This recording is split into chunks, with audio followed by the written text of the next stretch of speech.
My friends, welcome back here to section number 3 inside of Strategic Seduction Applied.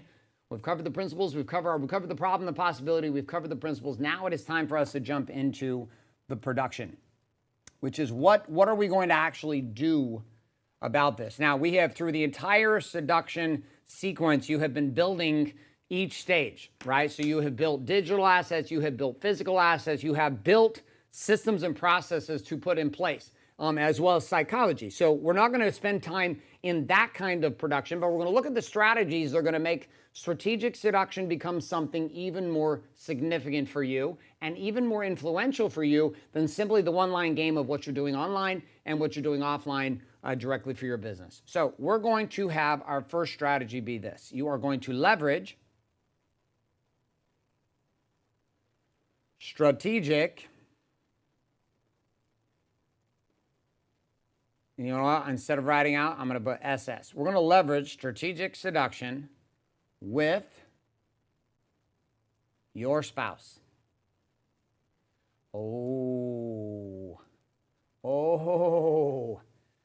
It's arguable if there's anybody on the planet who's going to be harder to seduce than your spouse, right? Particularly if you've been married for any given amount of time. Okay, you got some kids, you got some dogs, you got a mortgage, you got some cars, you got some payments, you got some bills, you got some credit cards, whatever.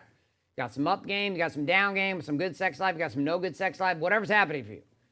Okay, so we're going to leverage strategic seduction with your spouse, which means inside of this, you're going to actually decide on an outcome. And with that outcome, whatever that desired outcome, this is what we're going to consider what we call what I want. What do I want to occur? Okay, what do I want to happen for me inside of that relationship with my spouse? So we set this up just like we have with everything. It's going to look like this. So here is the possibility that we are looking for.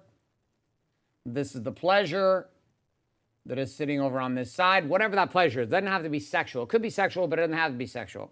And then we've got the problem or the reality of where we're at today and the pain, even if it's not deeply painful. And then there's this gap that we have discussed this entire time here inside of strategic seduction, which we have to bridge. We've got to bridge that gap, okay? And we've got to get them over. How are we going to do that? Well, we're leveraging all 6 stages of strategic seduction: communicate message, capture permission, convert mindset, compel action, close commitment, and collect cash. These 6 stages of strategic seduction we're going to use with our spouse. What do I mean by this? Well, we're going to look at our relationship like a business. We're going to change our spouse from looking at them as simply somebody who has a ring on their finger or is in a relationship with you if there's no ring, but regardless, in relationship with you, and we're just going to assume that this person will do shit. Nothing worse in the world than assuming that your partner will have sex with you, assuming that your partner will give you money or create money with you, assuming your partner will clean the dishes, will pick up the house, will take you on a trip, will do whatever. So we're not going to assume. We're going to take strategic seduction, we're going to go rogue with it, and we're going to start to apply it directly to relationship. Because when you have mastered strategic seduction inside of your spousal relationship, you will find inside that what doing that and then also dealing with prospects is almost the same, only prospects are easier to seduce than it is to seduce your spouse. Why? Because your spouse gets to see all your bullshit all the time, and your prospects only gets to see some bullshit or whatever bullshit you show them, versus your spouse sees everything. Okay, so we're going to seduce. Inside of that, we will then apply all of our tools of seduction to our spouse, and as we do that, we will treat the spouse as a prospect. We will set up the seduction loop, including the creation of our digital assets and our physical assets, as we have already taught you, but we will apply this to the creation of a gap-jumping possibility with your spouse. So that is production strategy number 1. Okay, the learning that you will have in this, I swear to God, this will help you more than what you do with prospects over a 3 to 4 month time period. Because this one is tricky, it's spicy, it's dicey, and if you play it inaccurate, you get cut. Okay, number 2. Strategy number 2. You're going to leverage strategic seduction with, here it comes, your children. Now, what if you have children? Then you're going to select somebody else's children. But hopefully you know them. You need to know these people and their child. Okay? Or you're just going to pick another relationship. For those with kids, though, you're going to pick your kids. Nothing more intensely difficult than the decision to, you ready? Manipulate versus seduce when it comes to your children. Manipulate, seduce. As a father, this gets very easy. It's like, I will talk all the time about strategic seduction, but for years, I would immediately go home and I would do the opposite of strategic seduction with my children. I would go to dictator, force, motivation, manipulation, all kinds of bullshit. Instead of seducing. My patience, out the window. Like these 4 principles that you look at right here that we just went through, where's our principles at? Okay, I had the container. Patience brings prosperity. 0 patience. None. Like I was cool to have a prospect wait, 3-4 months in the seduction cycle to buy, but then I would be pissed off because my wife didn't turn it around in a weekend. Or because I had one really solid conversation with my kids and now my kids are not doing exactly what I was wanting. Again, manipulation, dictator, force doesn't work, never has worked, and this is why our second challenge inside of this in production is you're going to leverage strategic seduction with your children. So you'll pick the same outcome. You're going to look at a possibility, you're going to look at a problem, you're going to jump the gap. And you're going to see all kinds of examples here inside of this course where I'm going to show you how I've done this with my wife, how I've done this with my children, how I've done this with my ex-wife, how I do this with my clients, how I do this with everyone inside the equation. But the 2 pieces specifically here is with spouse and with children. Number 3. We're starting to notice a trend here. Leverage. Here it comes. Leverage strategic seduction with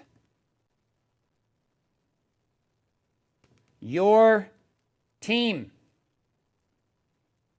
Okay, what does this mean? All right, so you're a business owner inside of it. Your contractors that you use, bankers, your merchant account providers, okay, your team, your employees, your personal assistants, the individuals you're with, or if you are currently working for someone else, the people that you manage, or if you're working for someone else, then applying this strategic seduction to your boss. So when I say leverage strategic seduction with your team, I'm saying, okay, we're going to now step beyond spouse, we're going to step beyond children, we're going to go into the workplace, and we're going to be looking at outcomes that allow you to push forward that may have 0 financial impact on you, okay, directly, but are all about seducing people. Okay, if you look at the entire conversation of business, and specifically we look at power, we look at production, we look at profit. Profit is that 3rd category of warrior wealth. If I look inside that 3rd category, the first thing I'm dealing with is process. The second thing I'm dealing with is people. And this right here, the people factor, this is why it's so damn funny to me. You realize that in my world, I have individuals who have invested $250,000 or more to spend time with me to simply apply strategic seduction to their executive teams, to their management teams, and to their organizations, which is ultimately taking the frame that we have taught you and implementing this in a way so that managers have leverages on their reports, so that executives have leverage on their managers, so that owners, CEOs, and founders have leverage on their executive teams, so that everybody in the organization is not saying, hey, fuck you, do this shit right now. They're saying, communicate message, capture permission, convert mindset, compel action, collect, close commitment, and collect cash. So, container to contain her. But we're going to leverage strategic seduction with your team. So let's look at these 3 things that we've done so far. We said, number 1, we're going to leverage strategic seduction with your spouse. We're going to pick an outcome and off we go. Okay? Hardest one in the game. Hardest one in the game. Going to not give you a lot of slack on this. You're going to have to be at your top of your game. Next, You're going to leverage strategic seduction with your children. No dictator, no manipulator. You're going to have to seduce an outcome. Outcome could be getting to school on time. Outcome could be doing their homework. Outcome could be making their bed. Outcome could be showing up for curfew on time. Whatever it is. And instead of just coming dictator punishment mode, we're seducing the outcome.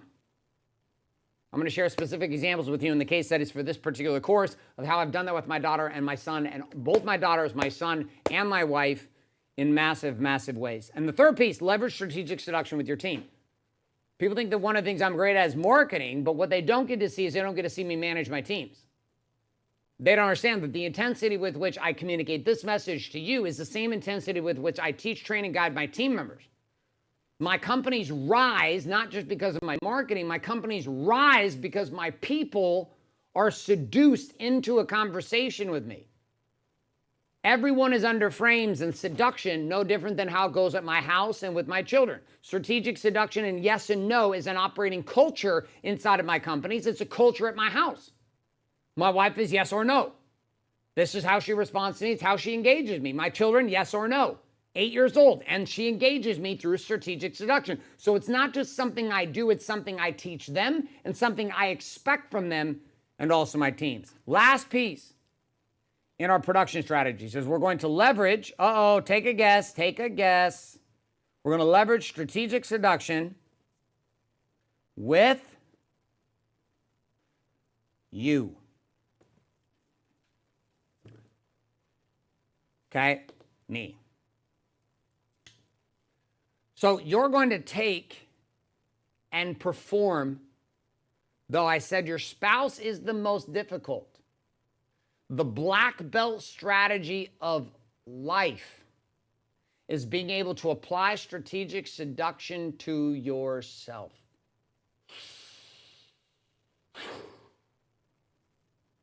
This means that you're going to take and you're going to apply the entire process to you. You're going to take a possibility that you desire. It could be in business, could be in life, whatever category you want, a pleasurable outcome.